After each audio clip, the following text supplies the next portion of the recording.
அத்தை வந்தாள்.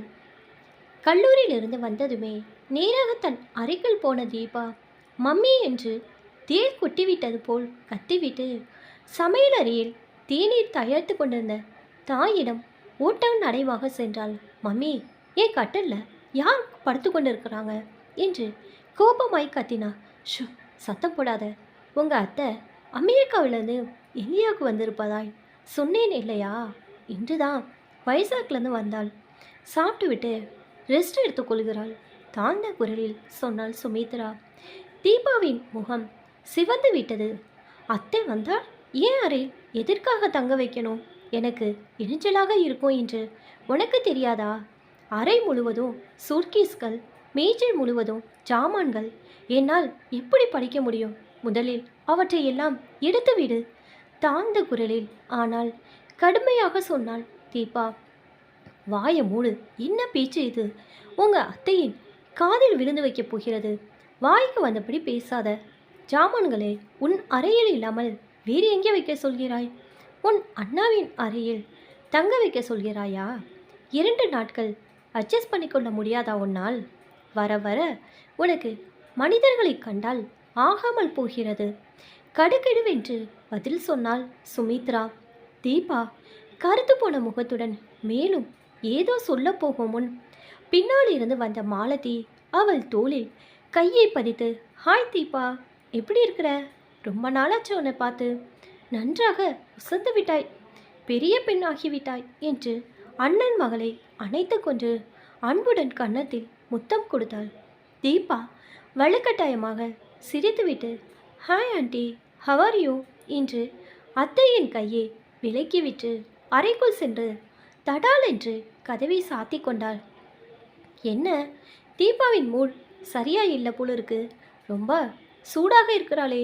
மாலதி சிரித்து கொண்டே அண்ணியிடம் சொன்னாள். அந்த அம்மாளின் மூடு எப்போதும் அதுபோல்தான். எந்த ஒரு விஷயத்திற்கும் எள்ளும் கொள்ளுமாய் வெடித்து கொண்டுதான் இருப்பாள். பேச்சை மாற்றினாள் சுமித்ரா. அவளுடைய அறையை நான் ஆக்கிரமித்து கொண்டு விட்டேன் என்று கோபம் வந்து விட்டதா? ஏதோ சத்தம் போட்டார் போல் இருந்ததே. தூண்டி துருவது போல் விசாரித்தாள். விஷயத்தை எளிதாக்குவது போல் சுமித்ரா லேசாக சிரித்துவிட்டு, இந்த காலத்து குழந்தைகள் ரொம்பதான் செல்லம் கொண்டாடுகிறார்கள். சொந்த பந்தம் என்று யாருமே தேவையில்லை அவர்களுக்கு. ஒவ்வொருத்தருக்கும் தனி அற வேண்டும் என்றால் எப்படி முடியும்? 24 மணி நேரமும் கதவை சாத்தி கொண்டு உள்ளே உட்கார்ந்து கொள்வது பழக்கமாகிவிட்டது. போகட்டும் அண்ணி, ஜாமான்களே உங்கள் அறையில் வைத்து விடுங்கள். நான் படுத்துக்கொள்கிறேன். அவளை டிஸ்டர்ப் பண்ண வேணாம்.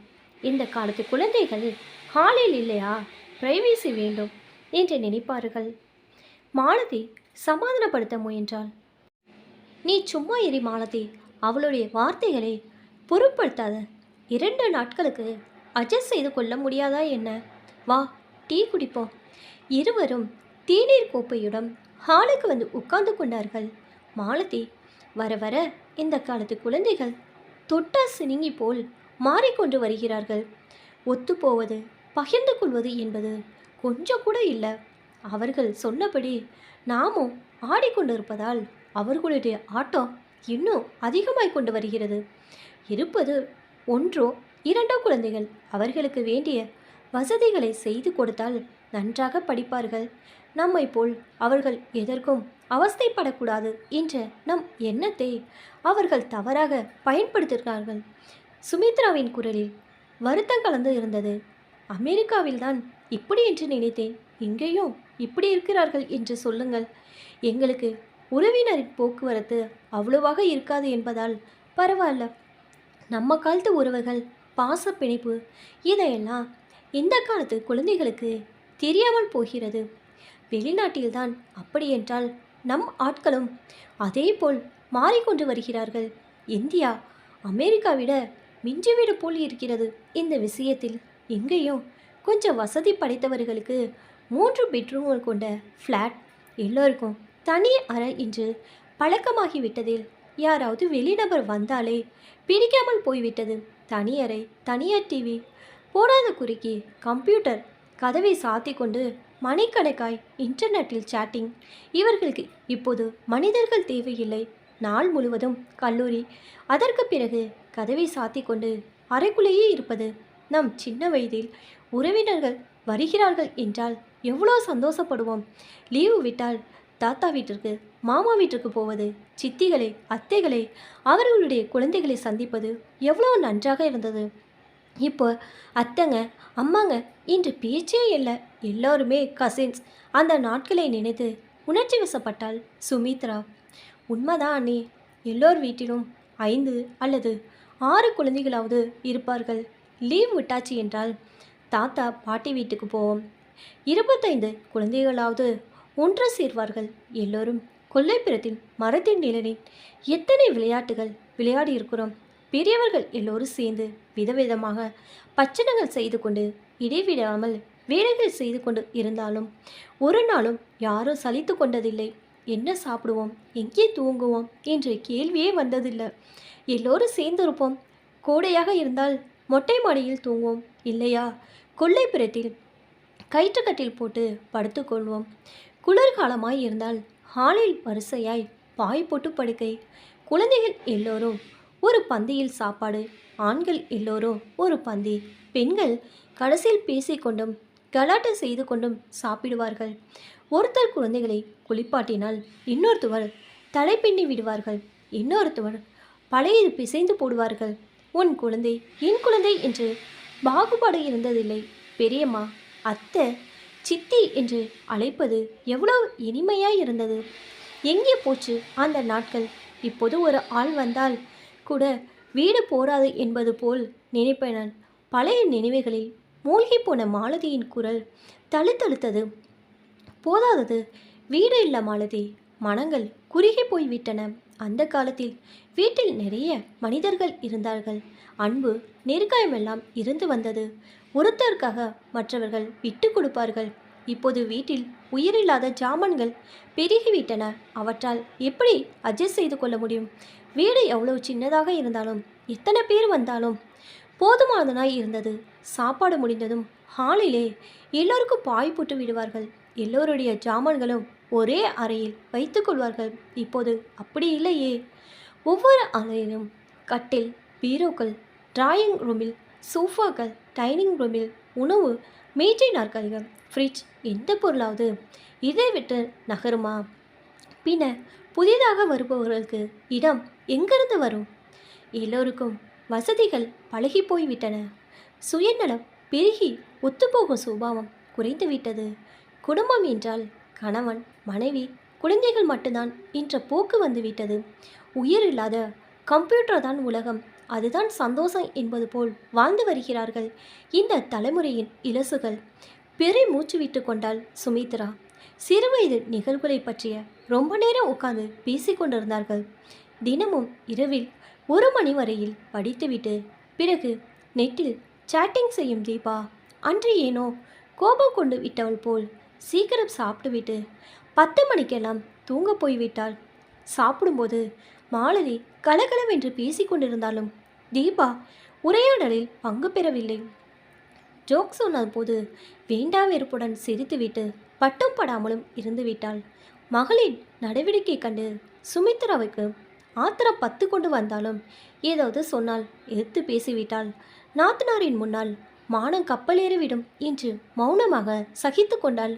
ஓரு இருமுறை கண்களை உருட்டி தன் கோபத்தை காட்டிக்கொள்ள முயன்றாள். தீபா அதை பார்த்ததும் பார்க்காதது போல் முகத்தை திருப்பி கொண்டு விட்டாள். மகன் ராகுல் மட்டும் அத்தை அத்தை என்று வாய் நிறைய கூப்பிட்டபடி அமெரிக்கா விசேஷங்களை தூண்டி துருவி கேட்டுக்கொண்டிருந்தான். அன்று மாலதி சுமித்ரா ஷாப்பிங் போயிட்டு இருட்டிய பிறகு வீட்டுக்கு வந்து சேர்ந்தார்கள். தீபாவின் அறையில் விளக்கு எரிந்து கொண்டிருந்தது. வாங்கிய பொருட்களை உள்ளே வைத்துவிட்டு வருவதற்காக மாலதி உள்ளே சென்றார். அறையில் தீபா இருக்கவில்லை. கம்ப்யூட்டர் ஆன் செய்யப்பட்டிருந்தது. பாத்ரூமில் தண்ணீர் விழும் சத்தம். கம்ப்யூட்டர் திரையில் ஏதோ எழுத்துக்கள். யாருடனோ சாட்டிங் செய்து கொண்டே பாதியில் பாத்ரூமுக்கு போய்விட்டாள் போலும் என்று நினைத்து கொண்டே எதர்ச்சையாக ஸ்க்ரீன் பக்கம் பார்த்தாள். சாரி ராகுல், நேற்று முழுவதும் உன்னுடன் பேச முடியவில்லை. எனக்கு தெரியும் நீ எனக்காக ரொம்ப நேரம் வெயிட் பண்ணிக்கொண்டு இருந்திருப்பாய் என்று. என்ன செய்யட்டும், எங்கள் வீட்டுக்கு ஒரு கெஸ்ட்டு வந்து என் அறையில் திண்ணக்கமாக உட்கார்ந்து விட்டாள். என்னை பொறுத்தவரையில் அந்த கெஸ்ட் ஒரு பேய். கொஞ்சம் கூட பிரைவேசி இல்லாமல் போய்விட்டது. இப்போதுதான் வந்தேன். உனக்காக முயற்சி செய்து கொண்டிருக்கிறேன். நீ கிடைக்கவில்லை. சீக்கிரம் பதில் கொடு. உனக்காக ஆவலுடன் காத்து கொண்டிருக்கிறேன். திரும்பவும் அந்த பேய் வந்து விட்டால் நாம் சாட் செய்ய முடியாது. ஆங்கிலத்தில் இருந்த உரையாடலை படித்த மாலதி திகைத்து போனாள். இப்போதைக்கு தாம் வரமாட்டோம் என்று நினைத்தால் போலும் ராகுலிடமிருந்து பதில் வரும் முன் பாத்ரூமுக்கு சென்று விட்டாள். மாலதி திகைப்புடன் பார்த்து கொண்டிருந்த போது எப்போது வந்தாலோ தெரியாது தன்னுடைய மெயிலை மாலதி படித்து கொண்டிருப்பதை பார்த்துவிட்டு பெரிய குரலில் ஆன்டி என்று கத்திவிட்டு உடனே கம்ப்யூட்டரை அணைத்து விட்டாள். Aunty, what is the hell are you doing? இன்னொருத்தரின் மெயிலை படிக்கிறீங்களா? Really you are? ஆவேசத்தில் முகம் சிவந்து விட்டது. வார்த்தைகள் தடுமாறின. உங்களுக்கு கொஞ்சம் கூட மேனஸ் இல்லை? அருவறுத்து கொள்வது போல் சொன்னாள். அந்த கோபத்திற்கு அவள் சொன்ன வார்த்தைகளுக்கும் மாலதி திக் பிரமை அடித்து விட்டாள். சும்மா தான் பார்த்தேன், இப்பொழுதுதான் வந்தேன். விளக்க சொல்வது போல் முணுமுணுத்தாள். சும்மா தான் பார்த்தீங்களா? பொய் சொல்லாதீங்க. நீங்கள் படித்தது எனக்கு தெரியும். தீவிரமான குரலில் சொன்னாள். மாலதி சுதாரித்து கொண்டு எதற்காக அவ்வளோ கோவம்? ஜாமான்களை வைப்போம் என்று அறைக்குள் வந்தபோது கம்ப்யூட்டர் ஆன் செய்திருப்பதை பார்த்தேன். சும்மா பார்த்தேன், அவ்வளோதான். மேலும் ஏதோ சொல்ல போகும்போது சத்தம் கேட்டு சுமித்ரா அறைக்குள் வந்தாள். என்ன நடந்தது? எதற்காக இந்த கூச்சல்? மகளை கோபமாக பார்த்து கொண்டே கேட்டாள். தீபா கடுத்த முகத்துடன் அத்தையின் பக்கம் பார்த்தாள். ஒன்றும் இல்லானே. அவள் எழுதிய மெயிலே நான் படித்துவிட்டேன் என்று கோபன். நான் உள்ளே வரும்போது அவள் பாத்ரூமில் இருந்தாள். ஸ்கிரீன் மீது எழுத்துக்கள் தென்பட்டதும் சும்மா பார்த்தேன். அதற்கு அவள் ஆகாயத்துக்கும் பூமிக்குமாய் குதிக்கிறாள். நடந்ததை அவமானமாக எடுத்துக்கொள்ளாமல் சின்ன பெண்ணுடன் தனக்கு போட்டி என்ன என்பது போல் நகைச்சுவையுடன் சொன்னாள். சுமித்ரா மகளை புத்தி இல்லையா என்பது போல் பார்த்தால் என்னவாம்? அறைக்குள் வந்தவர்கள் கண்களை மூடிக்கொண்டு இருப்பார்களா? வர வர உன் வாய்க்கு ஒரு எல்லை இல்லாமல் போய்கொண்டு இருக்கிறது. பெரியவர்கள் சின்னவர்கள் என்று பாகுபாடு இல்லாமல் சத்தம் போடுவதா? அறைக்குள் வந்தது பரவாயில்ல, இன்னொருத்தரின் மேலே பார்ப்பனா? ரோஷத்துடன் கேட்டார். அது இல்லை அண்ணி, அவளுடைய வருத்தம். நான் அவளுடைய அறையை ஆக்கிரமித்து கொண்டு பேய் என்று தன்னுடைய பாய் ஃப்ரெண்டிடம் சொல்லியிருக்கிறாள். அதை நான் பார்த்து விட்டேன் என்ற கோபம் அவளுக்கு. சிரித்தாள் மாலதி. பார்த்தீங்களா, சும்மா பார்த்தேன் என்று சொன்னது போய். கடிதத்தை படித்திருக்கிறீங்க. மேலும் அமெரிக்காவில் இருக்கீங்க. துச்சமாய் பார்த்து கொண்டே சொன்னாள் தீபா. மாலதியின் முகம் கருத்து விட்டது. ஏன், என்னாச்சு? அப்போதான் ஆஃபீஸிலேருந்து வந்த ஹரிகிருஷ்ணா உள்ளே எட்டி பார்த்து கொண்டே கேட்டார். உங்கள் செல்ல மகளின் விவகாரம் நாளுக்கு நாள் முற்றிக்கொண்டு வருகிறது. வாயை கொஞ்சம் அடக்க சொல்லுங்கள். பெரியவர் சின்னவர் என்று இல்லாமல் உங்கள் தங்கதை வாய்க்கு வந்தபடி பேசுகிறாள். உங்களை தான் சொல்லணும். கம்ப்யூட்டர், இன்டர்நெட் என்று எல்லா வசதிகளையும் பண்ணி கொடுத்து குழந்தைகளை கெடுத்து வைத்திருக்கீங்க. அஸ்திரத்தை கணவன் மீது திருப்பிவிட்டாள். என்னதான் நடந்தது? பொறுமையின்றி கேட்டார். சுமித்ரா நடந்ததே சொன்னாள். 4 வருடங்கள் கழித்து வீட்டுக்கு விருந்தால் வந்த தங்கையிடம் மகள் அவ்வளோ திமிராக பேசிவிட்டாள் என்று தெரிந்ததும் ஹரிகிருஷ்ணாவின் முகம் ஜிவ் ஜிவ் என்று சிவந்து விட்டது. மகளை தீவிரமாய் பார்த்தாள். அவளுடைய மேனஸ் இருக்கட்டும். வீட்டுக்கு வந்த உறவினரை வயதில் உன்னை விட பெரியவளிடம் அவமானமே பேசிய உன் மேனஸ் என முதலில் அத்தையிடம் மன்னிப்பு கேள். கடுமையாக சொன்னால். தந்தையின் முகத்தில் அவ்வளோ கோபம் இன்றுமே பார்த்துராத தீபா மிரட்டு போய்விட்டாள். இருந்தாலும் பிடிவாதமாய் முதலில் அவங்கள மன்னிப்பு கேட்க சொல்லுங்க, என்னுடைய கடிதத்தை படித்ததற்கு என்றாள். மகளை மேலும் கோபமாய் பார்த்துவிட்டு நீ முதலில் மன்னிப்பு கேள். ஆள்காட்டி விரலை உயர்த்தி கொண்டே சொன்னார் ஹரிகிருஷ்ணன். அவள் என்ன செய்தாலும் அதை குறை சொல்லும் உரிமை உனக்கு இல்லை. அவளிடம் இந்த மாதிரி பேசுவது முறையும் இல்லை. அவள் என்னுடைய தங்கை. இந்த வீட்டுக்கு வந்திருக்கும் விருந்தாளி. இன்னும் 2 நிமிடங்களில் நீ அவளிடம் மன்னிப்பு கேட்கவில்லை என்றால் இந்த கம்ப்யூட்டரை தூக்கி போட்டு விடுவேன். சொன்னபடி செய்தும் காட்டுவேன் என்றால் குரலை உயர்த்தி. விடுங்கண்ணா, சின்ன பொன், ஏதோ தெரியாமல் என்று மாலதி சமாதானப்படுத்த முயன்றாள். நீ சும்மா இரு மாலதி. சமீப காலமாய் அவளுக்கு வாய் துடுக்குத்தனம் அதிகமாகிவிட்டது. என்ன செய்தாலும் அப்பா கண்டுகொள்ள மாட்டார் என்று மேலும் துளர்விட்டு போய்விட்டது. என்னை கேட்டால் இப்படிப்பட்டவர்களுக்கு 4 அடி கொடுத்தால் தான் புத்தி வரும். சுமித்ராவுக்கு ஆத்திர தாங்கவில்லை. அத்தைக்கு சாரி சொல்லு. இன்று முதல் நீ ஹாலில் படுத்துக்கொள். அத்தை இங்கே இருக்கும் வரையில். தந்தையின் முகத்தில் அவ்வளோ கோபம் இன்றுமே பார்த்துடாத. தீபாவின் கண்களில் நீர் சுழண்டது. ஆமாம், நான் சொன்னதுதான் உங்களுக்கு தவறு என்று தோன்றுகிறது. அவங்க செய்தது மட்டும் முதலில் மன்னிப்பு கேள் கர்ஜித்தார் ஹரிகிருஷ்ணன். தீபாவின் முகம் கருத்துவிட்டது.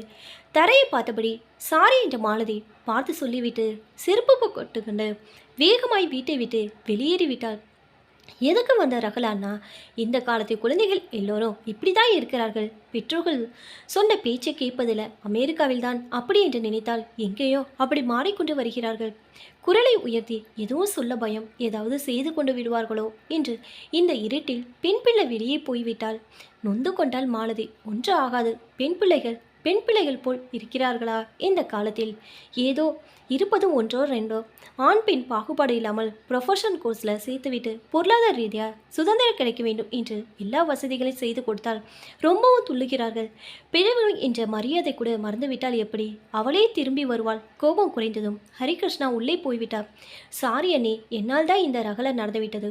ஏதோ பே என்று எழுதி அதை இருந்ததை பார்த்து சிரித்து கொண்டேனே தவிர இவ்வளோ ரகலை செய்வாள் என்று நினைக்கவில்லை. மாலதி, இன்டர்நெட் வந்த பிறகு நல்லது நடக்கும் என்று நினைத்தால் கெடுதலும் சேர்ந்து கொண்டு விட்டது. படிப்பு ஒரு பக்கம் என்றால் இன்டர்நெட் பழக்கத்திற்கு அடிமை இன்னொரு பக்கம். 1 மணி நேரம் கழித்து எங்கேயும் சுற்றிவிட்டு அழுதுவலி முகத்துடன் வீட்டுக்கு வந்து சேர்ந்த தீபாவிடம் யாரும் பேச்சு கொடுக்கவில்லை. சாப்பிட வர சொல்லி அழைத்த போது வராமல் அறையிலே இருந்து கொண்டாள்.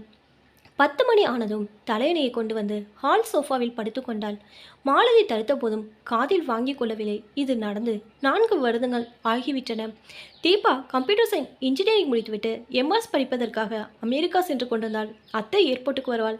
அவள் வரையில் அங்கேயே இரு, பதட்டம் அடையாத. அவளே எல்லாம் பார்த்துக்கொள்வ சொல்லியிருக்கிறார். ஹரிகிருஷ்ணா தனியாய் மேல்நாடு சென்று கொண்டிருக்கும் மகளுக்கு தைரியம் சொன்னார். பாரமான இதயத்துடன் மகளுக்கு விடை கொடுத்தார்கள் சுமித்ராவும் ஹரிகிருஷ்ணாவும். விமானத்தில் ஏறிய பிறகு கடவுளுக்கு நன்றி சொல்லிக்கொண்டாள் தீபா. அமெரிக்கா பயணம் இருக்குமோ இருக்காதோ என்று ரொம்ப கவலைப்பட்டாள். ஏடு கிடைப்பது கஷ்டமாக இருக்கிறதாம். அவ்வளோ தூரம் போய் அவஸ்தைப்படுவேனே, இங்கே நல்ல வேலை கிடைக்கிறது. அமெரிக்கா போய் படிக்கவில்லை என்றால் ஒன்றும் குடி மூழ்கி போகாது என்று ஹரிகிருஷ்ணன் முதலில் மறுத்துவிட்டார். தீபா கம்ப்யூட்டர் சயின்ஸில் சேரும்போது நல்ல டிமாண்ட் இருந்தது.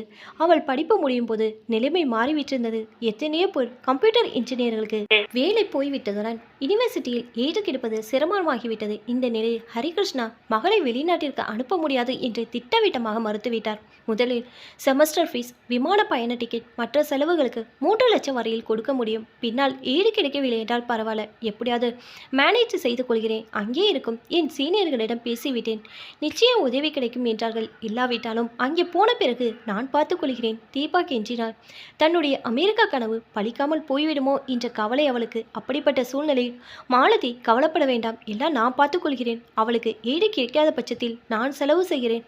பின்னால் கொடுத்தால் போதும். தீபாவை அனுப்புங்கள் என்று தைரியம் சொன்னால் 2-3 யூனிவர்சிட்டியில் சீட்டு கிடைத்தாலும் தனக்கு அருகாமையில் இருக்கும் அரிசோனா யூனிவர்சிட்டியில் சேர சொல்லி அறிவுரை வழங்கினார். விடுமுறையில் வந்து போக வசதியாக இருக்கும் என்ற எண்ணத்தில் 10 நாட்களுக்கு முன்னாலே அனுப்பி வைத்தால் சுற்றுச்சூழல் பழகும் என்று சொன்னதால் கல்லூரி திறப்பதற்கு 10 நாட்கள் முன்னதாகவே கிளம்பினார் தீபா. பார்த்தாயா அத்தையின் பெருந்தன்மையே, பழைய விஷயங்களை நினைக்காமல் உனக்கு உதவி செய்வதற்கு தானாகவே வந்திருக்கிறாள். யாருடன் எப்போ தேவை ஏற்படுமோ தெரியாது. மனித பிறவை எடுத்த பிறகு ஒருத்தருக்கு ஒருவர் உதவி தேவைப்படாமல் இருக்காது. சுமித்ரா மகளின் காதில் முணுமுணுத்தால். தீபாவின் முகம் கொஞ்சம் சுருங்கிவிட்டது. இந்த 4 வருடங்களில் தீபா மனதறியாக கொஞ்சம் பக்குவம் அடைந்திருந்தாலும் இன்னும் கொஞ்சம் பணிவும் பண்பும் வர வேண்டும் என்று சுமித்ராவின் கருத்து.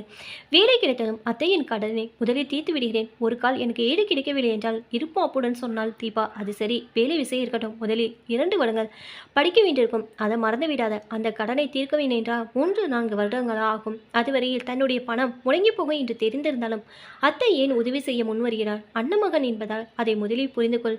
சுமித்ரா மெல்லிய குரலில் கடிந்து கொண்டார். Hello Deepa, welcome to US. Malathi விமான நிலையத்துக்கு வந்து அன்னை மகளை வரவேற்றபடி அணைத்து கொண்டாள். Hi aunty. இந்த முறை தீபா மனப்பூர்வமாக சொன்னாள். ஹாய், ஐ ஆம் ஹரிதா. என்ன அடையாளம் தெரியவில்லையா? பின்னாடி இந்த தோளில் கையை பதித்தா. ஹரிதா, அதாவது உங்கள் மகதான அத்தை. 10 வயதில் பார்த்துருக்கேன். போன முறை உங்களுடன் இந்தியாவுக்கு வரவில்லை இல்லையா? ரொம்ப உயரமாகி விட்டாள் என்று மலர்ந்த முகத்துடன். தன் வயதை உற்ற பெண் துணை இருக்கிறார் என்று சந்தோஷமாக இருந்தது. அமெரிக்காவில் வேகமாக பயணிக்கும் கார்களை 4 வழி பாதையை தீபா வியப்புடன் பார்த்து கொண்டார். ஹரிதா காரில் வரும்போது கலகலவென்று பேசிக் கொண்டிருந்தால் பழகி கொஞ்ச நேரத்திலே ஹரிதா நட்புற கொண்டவள் என்றும் கலகலப்பாக பேசுவள் என்று புரிந்துவிட்டது. வீட்டுக்கு போய் சேர்ந்ததும் மாலதி மகளை அழைத்து கொண்டு ஹரிதா, தீபாவின் சூட்கேஸை உன் அறையில் வைத்து விடு தீபா. நீங்கள் 2 பேரும் ஒரே அறையை ஷேர் பண்ணிக்க வேண்டியிருக்கும் என்றால் தீபா சங்கடத்துடன் ஹரிதாவின் பக்கம் பார்த்தா ஹரிதாவுக்கு ஏதாவது ஆட்சேபனை இருக்கக்கூடும். அவளுக்கு இடைஞ்சல். நாட் அட்டால், எனக்கு எந்த இடைஞ்சலும் இல்லை, வா. பெரிய பெரிய சூட்கேஸை தரத்தரவேண்டி இழுத்துக்கொண்டு அறைக்குள் போனால் ஹரிதா. பேக்கை தோளில் மாட்டிக்கொண்டு தீபா பின்னாலே நடந்தால். இடைஞ்சல்கள் இருந்தாலும் இல்லாவிட்டாலும் 2 பேரும் அட்ஜஸ்ட் பண்ணிக்கொள்ள வேண்டியதான். இந்த வீட்டில் இருப்பது 3 அறைகள் தான். விக்கிக்கு வர எங்களுக்கு ஒரு அறை என்று மாலதி அவளுக்கு வாட்ரூப் இருக்கும் இடத்தை காட்டிவிட்டு, உன் ஜாமான்களை இங்கே வைத்துக்கொள், குளித்துவிட்டு வந்தாய் என்றால் சாப்பிட விடலாம் என்று மாலதி. ஹரிதாவின் அறை பெரிதாக இருந்தது. அட்டாச் பாத்ரூம் வசதிகள் கொண்ட நவீன பங்களா டைப் அது. இந்தியாவிலே எல்லா வசதியும் இருக்கும்போது அமெரிக்காவில் இருப்பது வியப்பு என்ன என்று நினைத்து கொண்டாள் தீபா. தீபா பெட்டிகளை திறந்து தந்தை வாங்கி பரிசு பொருட்கள், தாய் தயாரித்த இனிப்பு வகைகள், ஊறுகாய் பாட்டில்கள் எடுத்து கொடுத்த ஹரிதா பேசிக்கொண்டே தீபாவின் உடல்நிலை அலமாரியில் அடுக்கி வைத்துவிட்டு காலி சூர்கேஸை அதற்கான இடத்தில் வைத்து விட்டாள். புத்திசாலித்துடன் ஸ்மார்ட்டாக இருக்கும் ஹரிதாவை வியப்புடன் பார்த்தாள் தீபா. இருந்த 10 நாட்கள் ஹரிதா தீபாவை அழைத்து கொண்டு ஊரில் இருக்கும் ஷாப்பிங் மால், கடைகள் எல்லா இடங்களுக்கும் சுற்றி காட்டினான். மாலதி ஒரு நாள் தீபாவை அழைத்து கொண்டு யூனிவர்சிட்டிக்கு போய் பேப்பர்களை சப்மிட் செய்து வைத்து கட்ட வேண்டிய பணத்தை கட்டி எல்லா வேலைகளையும் முடித்தார். இந்தியாவிலும் வந்திருக்கும் சீனியர் மாணவர்கள் தீபா தங்குவதற்கு அபார்ட்மெண்ட் பற்றி விசாரித்தால் ஏற்கனவே இந்தியாவிலிருந்து வந்து 2 மாணவிகள் சீனியோடு சேர்ந்து இருப்பதை தெரிந்து கொண்டு அவர்களுடன் பேசி தீபாவும் அவர்களுடன் சேர்ந்து இருப்பதற்கு ஏற்பாடு செய்தால் தீபாவும் இன்னொரு பெண்ணும் ஒரு அறையை பகிர்ந்து கொள்ள வேண்டும். காமன் டிராயிங் ரூம், கிச்சன், 2 பாத்ரூம்கள் கொண்ட ஃப்ளாட் அது. 4 பேரும் சேர்ந்து சமையல் மற்ற வேலைகளை பகிர்ந்து கொள்ள வேண்டும். ஃப்ரிட்ஜ், குக்கிங் அப்பார்ட்மெண்ட்லேயே இருக்கும். பேஸ்மெண்ட் வாஷிங் மிஷின் இருக்கும். அவர்களுக்கு வேண்டிய போது போய் துவைத்து கொள்ளலாம். எல்லா விவரங்களையும் சேகரித்து கொண்டு தீபாவுக்கு தெரிவித்தால் மாலதி. இந்தியாவில் இருந்த மாணவிகளோடு சேர்ந்து இருக்க போகிறோம் என்றதுமே தீபாவுக்கு பாதி கவலை தீர்ந்து விட்டது. அண்ணன் மகளை கொண்டு வங்கியில் கணக்கு திறக்க செய்து செலவுகளுக்கு டாலர்களை போட்டு செக் புக் கொடுத்தார். இதையெல்லாம் பார்த்த தீபா அத்தை மட்டும் இல்லை என்றால் எவ்வளோ கஷ்டப்பட்டு போயிருப்போம் என்று நினைக்காத நேரம் இல்லை. யூனிவர்சிட்டி திறந்த பிறகு திரும்பவும் காரில் ஜாமான் கொண்டு அழைத்து வந்து அப்பார்ட்மெண்ட்டில் கொண்டு விட்டு சீனியரோட பொறுப்பை ஒப்படைத்துவிட்டு தகுந்த அறிவுரைகளை வழங்கிவிட்டு போனாள் மாலதி. தீபா கூச்சப்பட்டு கொண்டே அத்தைக்கு நன்றியை சொன்னாள். டோன்ட் பி சில்லி, அண்ணன் மகளுக்கு இந்த அளவுக்கு கூட செய்ய மாட்டேனா ஏனா என்றால் மாலதி. அது ஒன்று பெரிய விஷயமில்லை என்பது போல். புதிய சூழ்நிலை, புதிய இடம், வேற்றுமொழி, புதுமுகங்கள், மாறுபட்ட கலாச்சாரம், இவற்றுக்கு நடுவில் மாலதி செய்த உதவி குறைவானது ஒன்றுமில்லை. சீனியர் மாணவர்களும் அவனுடைய கூச்சத்தை போக்கி படிக்க வேண்டிய முறைகளை, நூலகத்திலிருந்து புத்தகங்கள் பெறுவது, வீட்டு வேலையை பகிர்ந்து கொள்வது எல்லாம் சொல்லிக் கொடுத்து அவளையும் தங்களுடன் சேர்த்து கொண்டார்கள். தீபா கொஞ்சம் செட்டில் ஆகும் வரையில் மாலதி 2 நாட்களுக்கு ஒரு முறை ஃபோன் செய்து குசலம் விசாரித்தாள். 1 மாதம் போவதற்குள் தீபா படிப்பில் ஆழ்ந்து விட்டாள். 2-3 நாட்கள் சேர்ந்தால் போல் லீவு கிடைத்தால் அத்தையின் வீட்டுக்கு போய்விடுவாள். கிறிஸ்துமஸ் விடுமுறைக்கு தீபா போயிருந்த போது அங்கே மார்கரெட் என்ற பெண் ஹரிதாவின் சிநேகிதி இருந்தார். கிறிஸ்துமஸ் விடுமுறைக்கு வந்திருப்பாள். மார்க்கெட்டை அறிமுகம் செய்து வைத்தாள் ஹரிதா. அந்த விடுமுறையில் 3 பேரும் சேர்ந்து ஹரிதாவின் காரில் ஊர் சுற்றினார்கள். பிக்னிக்குகள், ஹோட்டல்கள், சுற்றுலா பயணிகள் என்று நிறைய இடங்களுக்கு போய் வந்தார்கள். மார்க்கெட் நல்ல உயரம், எடுப்பான மூக்கு, நீல நிற விழிகள். அழகான அந்த முகத்தில் எவ்வளோதான் சிரித்துப்படி வளைய வந்தாலும் அந்த கண்களில் நிழலான வேதனை சாயல்கள் யாருடைய பார்வையிலிருந்தும் தப்பாது. அத்தை, மார்கரெட் கிறிஸ்மஸ் விடுமுறைக்கு இங்கே வந்திருக்கிறா, பெற்றோருடன் போகவில்லையா? அவளுக்கு யாரும் இல்லையா? ஆர்வம் தாங்காமல் தீபா மாலத்தினை கேட்டுவிட்டார். சமையலறையை தோசை வார்த்து கொண்டிருந்த மாலத்தி, இல்லாமல் என்ன, எல்லோரும் இருக்கிறார்கள். தாய் தந்தை இருவரும் விவகாரத்து பெற்றுக்கொண்டு மறுமணம் செய்து கொண்டு விட்டார். தாயிடம் மாற்றான் தந்தை, தந்தையிடம் மாற்றான் தாய். வயதுக்கு வந்த பெண் புதிய இடத்தில், புதிய சூழ்நிலையில் அவளால் ஒன்ற முடியவில்லை. சின்ன வயதாக இருந்தால் எப்படியாவது அட்ஜஸ்ட் பண்ணி கொண்டே இருக்கும். எல்லோரும் இருந்தாலும் தனியால் ஆக்கிவிட்டான். புவர்கள். மேகி என்றால் எல்லோருக்கும் பிரியம். ரொம்ப நல்ல பெண். லீவ் கிடைத்தா ஹரிதாவுடன் நம்ம வீட்டிலே கழிப்பாள் என்றால் மாலதி. தீபா, இங்கே இருப்பவர்களுக்கு நம் மக்களுக்கு இருக்கும் வித்தியாசத்தை கவனித்தியா? எவ்வளவு கருத்து வேற்றுமை இருந்தாலும், எத்தனை கஷ்டங்கள் வந்தாலும் பெற்றோர்கள் குழந்தைகளை மனதில் கொண்டு அவர்களுக்காக எத்தனையோ விட்டு கொடுப்பார்கள். இங்கே அவரவர்களின் சுகம் அவரவர்களுக்கு, இன்னொருத்தருக்காக வாழ்க்கையில் எதையும் விட்டு கொடுக்க மாட்டார்கள் நம் மக்களை போல். தீபா யோசனையால்தா உண்மைதான். ஆனால் எந்த முறையில் வாழ்க்கையில் சந்தோஷம் இருக்கிறது, எந்த வாழ்க்கை முறை நல்லது என்ற குழப்பம் வந்தது. கிறிஸ்மஸ் அன்று மேகியுடன் தீபா ஹரிதா சர்ச்சுக்கு போய் வந்தார்கள். மாலதி எல்லோருக்கும் சின்ன சின்ன பரிசுகளை வாங்கி கொடுத்தாள். மேகியின் விழிகளை நீர் சொன்னது தேங்க்ஸ் ஆண்டி என்று மாலதியை அணைத்து கொண்டாள். மூவரும் ஒன்றாக அமர்ந்து கொண்டு இருந்தார்கள். மார்கரெட் ரொம்ப உணர்ச்சி வசப்பட்டாள். உண்மையிலே ஹரிதாவின் நட்பு கிடைத்தது என்னுடைய அதிர்ஷ்டம்தான். உங்கள் இருவரையும் பார்க்கும்போது எனக்கு கொஞ்சம் பொறாமையாக இருக்குது. உங்கள் குடும்பத்தை சந்தித்து இருக்கவில்லை என்றால் எனக்கு உறவுகளின் மதிப்பு, அவர்களுடைய அன்பு, பாசப்பிணைப்பு எப்படி இருக்கும் என்று தெரிய வாய்ப்பில்லை. கசின்ஸ் என்ற வார்த்தைக்கு பொருள் தெரிந்திருக்காது. உண்மையிலே இந்தியர்கள் அதிர்ஷ்டசாலிகள். ஒருவரிடம் மற்றவர் பிரியம் பாசம் வைத்திருப்பார்கள். அக்கா தங்க, அண்ணன் தம்பி, கசின்ஸ், அங்கிள், தாத்தா பாட்டி என்ற உறவு முறையில் அழைத்து கொண்டு பரஸ்பரம் அன்பு செலுத்துவார்கள். உதவி செய்து கொள்வார்கள். மாலதி ஆண்டி அண்ணன் மகளுக்காக எத்தனை உதவி செய்கிறார்.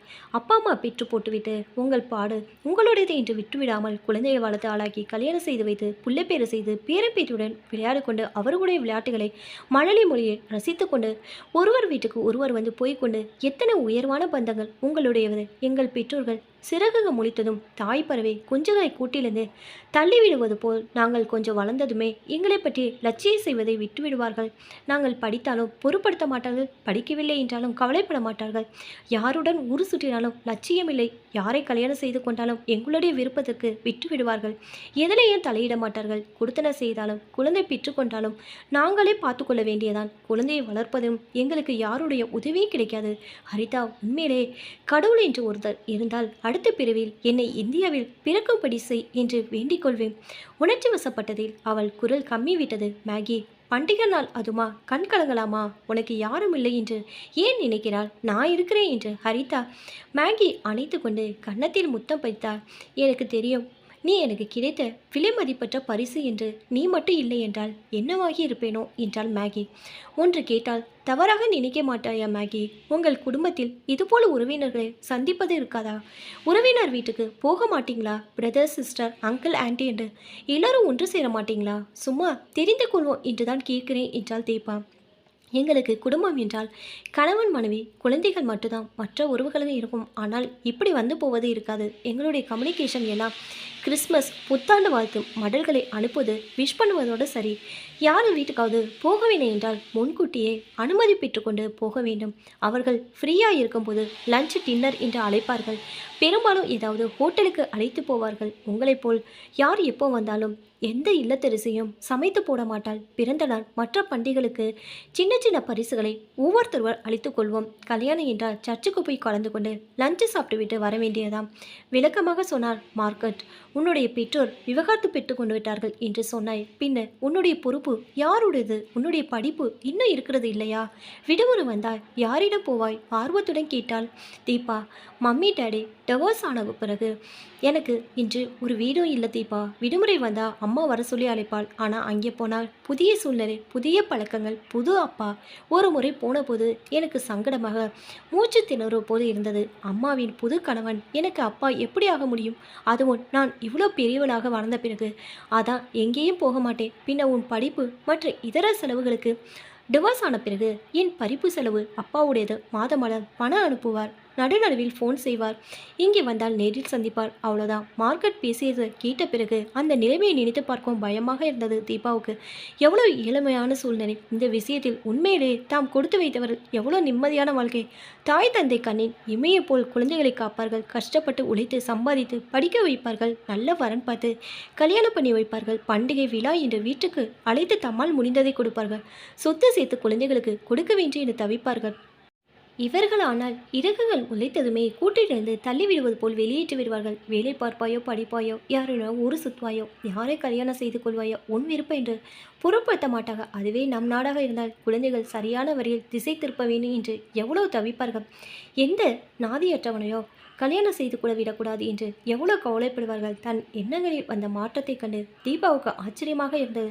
இதற்கு முன்னால் வெளிநாட்டு கலாச்சாரத்தை நினைத்து எவ்வளோ சுதந்திரம் அவர்களுக்கு இன்று வியந்திருக்கிறாள்.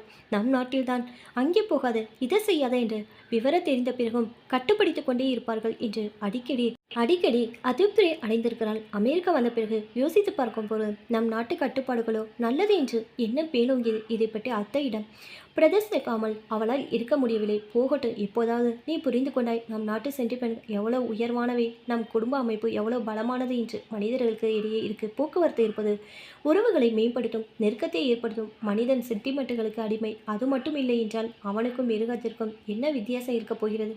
ஏதாவது ஆபத்து வந்தால் உடனே கை கொடுக்க முன் வருவது நம் மக்கள்தான்.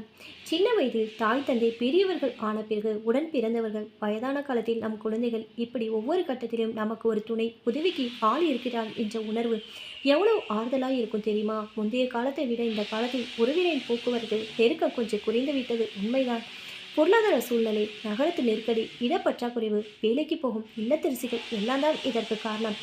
அப்படியே நாம் இந்த அளவுக்கு உறவுகளை விட்டுவிடாமல் கொண்டாடுகிறோம் என்றால் நம் இந்தியர்களுக்கு இருக்கும் பந்து பிரதே நம் நாட்டில் குடும்ப அமைப்பு இன்னும் பலமாக இருக்கிறது என்றால் கணவன் மனைவி குழந்தைகளுக்காக எவ்வளவு கஷ்டங்கள் வந்தாலும் சிக்கல்கள் உருவானாலும் திருமண பந்தத்தை மதித்து சேர்ந்து வாழ வேண்டும் என்று நினைப்பதால் தான் தீபா.